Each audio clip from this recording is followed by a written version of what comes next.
Usai gelaran pemilihan presiden dengan keunggulan sementara pasangan Prabowo Gibran, kini muncul isu Presiden Joko Widodo akan berlabuh ke Partai Golkar menyusul renggangnya hubungan Jokowi dengan PDI Perjuangan. Apakah isu Jokowi gabung ke Golkar ini menjadi pertanda Jokowi membutuhkan pengaman dan kendaraan politik di luar PDIP setelah akhir masa jabatannya? Kami akan diskusikan bersama dengan para narasumber. Bergabung saat ini anggota Dewan Pakar Partai Golkar Ridwan Hisyam, lalu ada juga politisi PDI Perjuangan Deddy Sitorus dan pengamat politik Adi Prayitno. Selamat sore semuanya, apa kabar? Selamat sore. Terima kasih seluruhnya sudah bergabung dalam diskusi kami kali ini.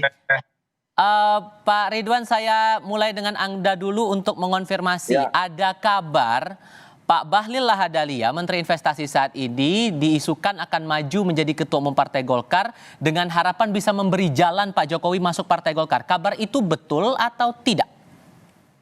Saya kira Pak Bahlil adalah memang kader Golkar. Jadi kalau Pak Bahlil memang ada minat, itu buat Golkar itu adalah karpet merah. Jadi artinya ya monggo silahkan. Dan saya juga sudah mendengar sejak setahun yang Pak Bahlil, memang Pak Bahlil sudah melakukan komunikasi dengan kader-kader Golkar, baik yang ada di pusat maupun yang ada di daerah-daerah. Jadi selama ini komunikasi kita dengan Pak Bahlil juga cukup bagus, cukup intens. Tapi dengan alasan bahwa majunya Pak Bahlil jadi ketum itu untuk memberi jalan Pak Jokowi masuk Golkar, itu betul atau enggak, Pak? Ya, saya kira tidak perlu dikasih jalan ya. Pak Jokowi itu pada dasarnya itu adalah kader Golkar. Pada dasarnya kader Golkar Pak Jokowi. Pak Jokowi itu sebelum kita kenal. Dasarnya gimana tuh maksudnya? Udah punya KTA, udah punya anggota gitu? Di Golkar kalau urusan KTA itu urusan beberapa menit. Tidak ada masalah itu. Tapi kita harus melihat background seseorang. Karena Golkar ini partai yang sudah cukup lama. Dia sejak tahun 64, 20 Oktober 64 pada waktu zamannya Bung Karno masih. Jadi kader-kader Golkar itu memang sudah berada di mana-mana. Nah, Pak Jokowi itu adalah kader pengusaha. Kita tahu di zaman Orde Baru, semua pengusaha yang ada di asosiasi maupun di himpunan pengusaha muda, di Kadin, itu semua adalah kader-kader Golkar. Otomatis mereka. Nah, tapi setelah tahun 98, 99 reformasi, maka pada waktu itu ada aturan-aturan. Maka mereka semuanya sesuai aturan ya tidak boleh. Yang ada di pegawai negeri, ada di tentara dan lain. Tapi mereka semua jejak rekamnya terekam di Golkar. Seperti Pak Jokowi terekam. Pak Jokowi itu pengusaha, ketua asosiasi di Solo pada saat masih zaman Orde Baru, pengusaha pengurus di Kadin. Jadi ya sah-sah saja. Seperti saya ini kader fungsional, kader yang berangkat dari Himpunan Pengusaha Muda Indonesia pada zaman saya masih umur 20-30 tahun di Jawa Timur. Sampai saya menjadi ketua Golkar. Begitu juga Pak Yusuf Kalla. Pak Yusuf Kalla itu mana pernah pengurus Golkar 5 tahun? Tidak ada. Saya ini pimpinan Munas Bali pada waktu Pak Yusuf Kalla terpilih di Bali tahun 2004. Saya salah satu orang pimpinan Munas dari 5 orang. Semua sudah meninggal, tinggal saya yang masih ada. Ditahan dulu di situ Pak Ridwan. Saya harus konfirmasi ke Bung Deddy kalau begitu. Tadi Pak Ridwan bilangnya kalau Pak Jokowi ini sudah jadi kader Golkar. Saya konfirmasi dulu, Pak Jokowi itu statusnya di PDI Perjuangan masih sebagai kader atau enggak nih, Bang Deddy? Soal Jokowi kok tanya saya, Mas. Tanya sendirilah kemana-mana. Tapi dari DPP sudah masih tercatat nggak sih sebetulnya? Ya Jokowi suka-suka dia mau jadi kader mana, kader siapa yang dia penguasa tertinggi. Tetapi kalau sejarahnya kan sebagai partai politik, ya beliau setahu saya pertama kali masuk partai politik, dia ada di PDI Perjuangan. Tuh kalau partai politik, sejak awal dia masuk politik kan ketika mencalonkan diri sebagai wali kota Solo, bukan sebagai pengusaha. Itu kalau partai politik ya. Dan kemudian kalau soal isu Pak Jokowi mau ke Golkar, saya kira sudah isu basi itu, isu lama. Karena diawali dengan apa? Dulu kabarnya kan Gibran mau diampikan, mau ke Kuning. Kalau saya pribadi melihat wajar banget itu. Kenapa? Dulu Pak Jokowi itu kan wong cilik, orang biasa dari pinggir kali di Solo. Jadi ketika dia berpikir politik, dia kemudian bergabung dengan Wong Cilik, kaum Marhaen di PDI Perjuangan, itu wajar dan sepantasnya. Jadi kalau sekarang ada kabar anaknya atau beliau sendiri mau cari tempat berteduh, tidak membajak sawah bersama rakyat-rakyat kecil, ya itu sangat masuk akal gitu kalau menurut saya.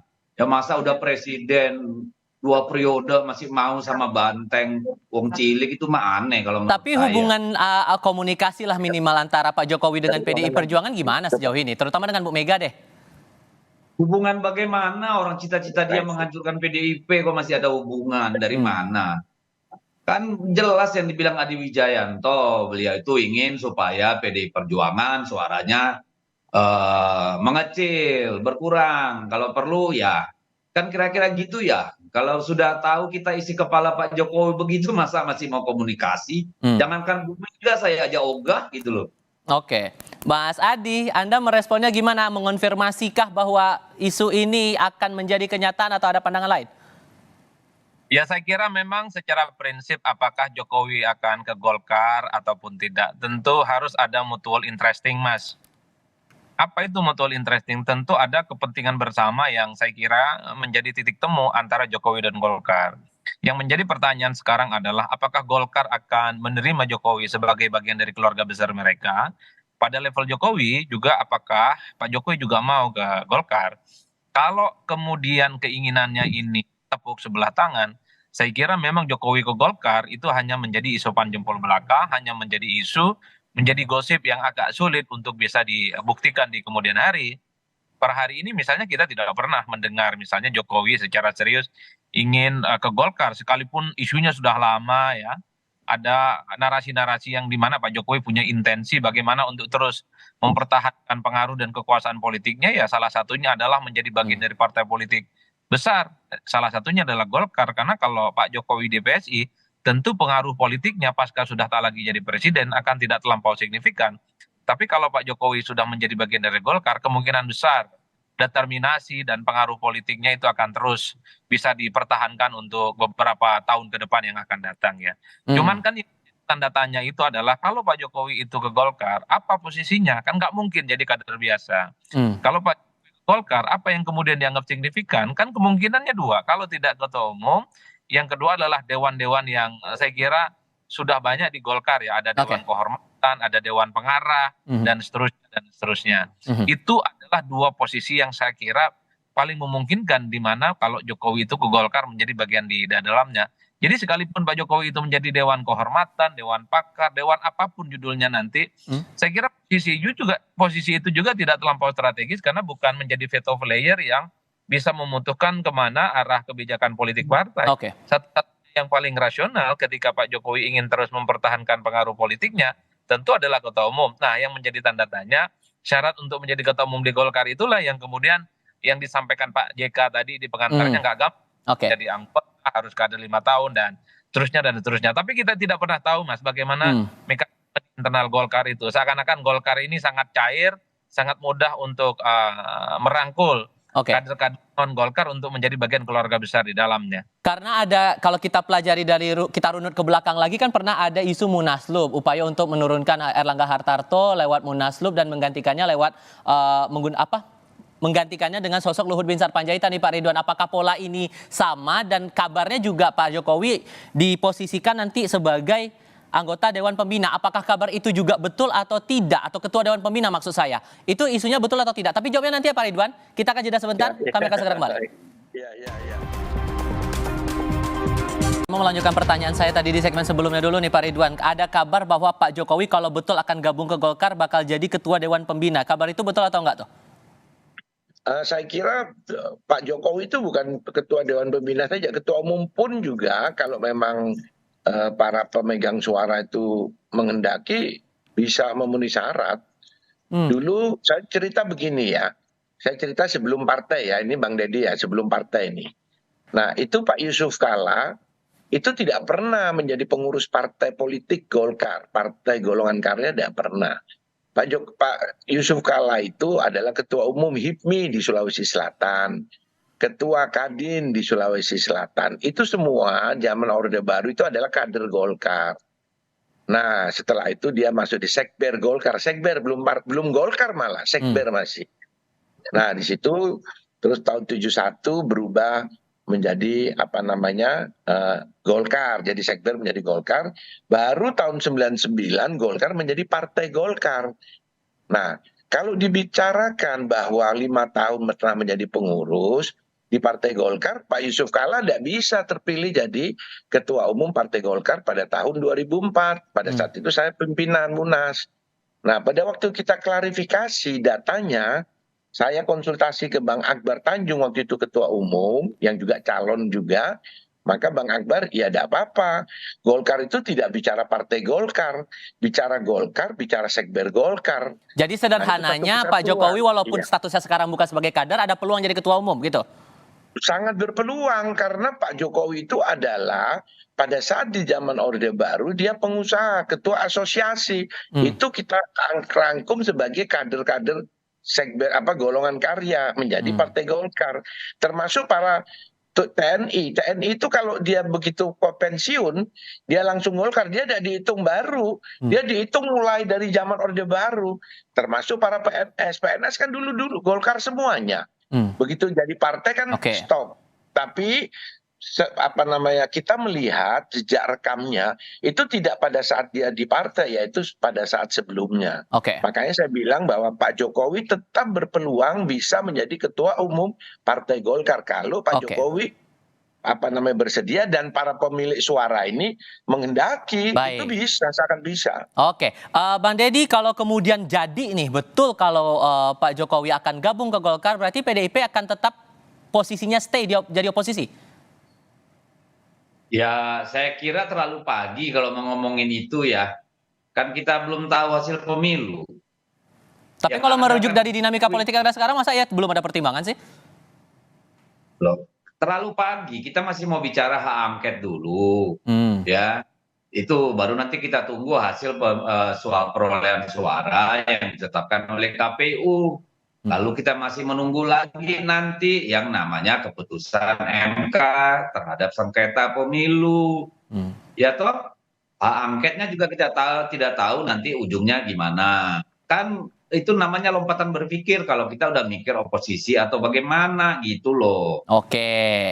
Sekalian deh kalau gitu, saya mau tanya juga kalau gitu sikap PDIP dengan melihat dinamika yang muncul seperti ini, hal yang biasakah atau gimana Bang Deddy?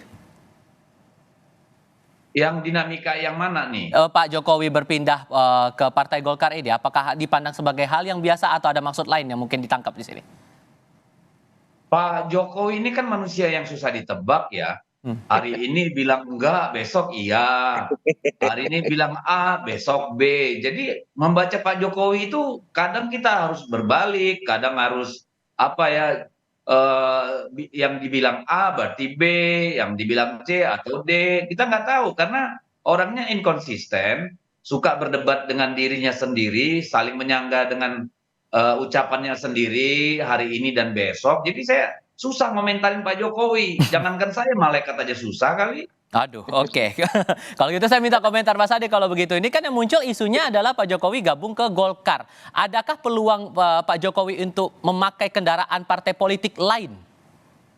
Sebelum Mas Adi, saya bisa enggak? Sedikit saja boleh. Pak Jokowi itu tidak masuk ke Golkar, kembali di bawah pohon beringin. Karena aslinya Pak Jokowi itu pengusaha, sebelum masuk partai, terdaftar di PDIP, aslinya dia kader Golkar. Jadi dia pulang kembali ke beringin, di bawah pohon beringin, bukan masuk Golkar dia. Masuk lagi, balik lagi, pulang kampung gitu. Izin Mas. Ya gimana Bang Deddy, silakan. Nggak cocok kalau dibilang Pak Jokowi itu kader Golkar. Karena kader itu kan by definisi adalah mereka yang bisa disebut member melalui proses-proses pengkaderan. Itu baru kader gitu loh. Jadi nggak tepat kalau menurut saya dipakai bahwa dia itu kader Golkar. Tapi bahwa dia dalam sejarah hidupnya pernah masuk satu organisasi yang serta-merta itu mau diklaim dengan sendirinya adalah sebagai member dari Golkar, ya itu kan hak ya, saya kira tidak ada masalah. Oke. Tapi kalau dibilang kader Golkar ya kalau menurut saya definisi kita harus disamain dulu. Oke. Oke, Bung Adi, pertanyaan saya tadi, ada peluang tidak untuk menggunakan kendaraan politik lain selain Golkar, atau jangan-jangan ada peluang nggak Pak Jokowi buat kembali ke PDIP? Mas Adi? Kalau kembali ke PDIP, rasa-rasanya sulit ya. Kalau kita sering mendengar statement-statementnya Bang Deddy Sitorus, sudah wassalam lah dengan Pak Jokowi. Dan ada harapan lagi untuk islah secara politik ya, meski sampai hari ini pun sebenarnya Jokowi masih belum mengembalikan kartu anggotanya. Ya. Makanya apa yang menurut saya menarik itu, kalau Jokowi ingin ke partai lain di luar PDIP, tentunya sangat tergantung Pak Jokowi, apalagi posisinya sebagai presiden. PSI oke, ke Golkar oke, bahkan ke Gerindra pun juga mungkin oke. Tapi di antara sekian banyak nama-nama partai yang dikaitkan dengan Jokowi, di luar PDIP tentu saja, yang paling kelihatan belakangannya itu adalah dengan Golkar. Misalnya Pak Erlangga itu sudah memberikan statement politik secara terbuka, akan memberikan tempat terhormat kepada Jokowi jika ingin menjadi bagian dari Golkar. Ini ibarat baju terlampau kecil bagi Pak Jokowi, karena belum tentu juga lolos ke parlemen.